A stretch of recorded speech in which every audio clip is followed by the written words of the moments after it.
How good have you been sleeping recently? Like seriously, do you pay attention to how well you sleep, the quality and quantity of your sleep? It doesn't matter how good your training program is or your nutrition program is, if you're not focusing on your sleep, you're going to be underperforming. The importance of sleep in any health and fitness goal is incredibly underrated. You look at the elite level and people will be paying attention to their sleep hygiene, to the quality of sleep they're able to get. And there's no reason why you can't emulate that in your day-to-day, in your life, making sleep a high quality habit of yours. If you're able to get by on 5 or 6 hours sleep, that's just what you're going to be doing. You're going to be eking by. You might be able to survive, but you're not going to thrive on 5 or 6 hours. You have to be making sure you can optimize sleep as much and as good a quality as possible.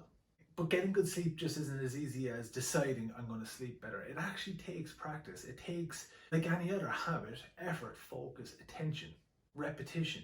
Your body works on a cycle. And the way you're sleeping right now is a result of all of the habits and behaviors that have gone into that cycle over the past couple of years. You are a product of your habits and behaviors. Your sleep will be reflecting that. What I want this video to do is provide some useful, actionable tips on how to improve your sleep from today.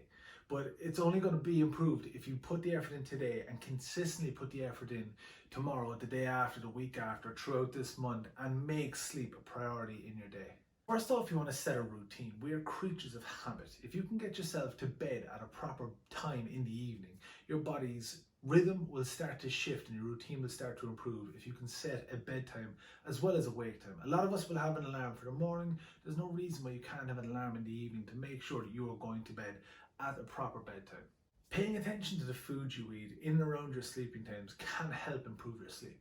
If you're going to have a big meal in the evening, pay attention to how well your body digests. Does it impact the amount of time it takes you to fall asleep? Does it impact how long you actually stay asleep for? Can adjusting the makeup of the meals preceding your sleep impact the quality and quantity of sleep? Does sugar impact your sleep? Does protein impact your sleep? There's not a one size fits all, so it's worth playing around with your nutrition in those last couple of hours in the evening to see how can you optimize your sleep. The recommendation is that you get 8 hours of sleep per day. Now that's a third of your day. The average life expectancy is between 78 and 81 years. So if you were to sleep for a third of that lifetime, you could actually be asleep for 27 years of your life. 27 years. Now, of course, when you're younger, you don't have much of a choice, but as an adult watching this video, if you're going to be spending a third of your life from now on asleep, why isn't your bed absolutely amazing? Why don't you have phenomenal bed sheets, most comfortable bed, a perfect sleeping environment? It's a third of your life. It should be the most comfortable thing about your day. It should be relaxing, it should be conducive to good sleep, good sleeping patterns.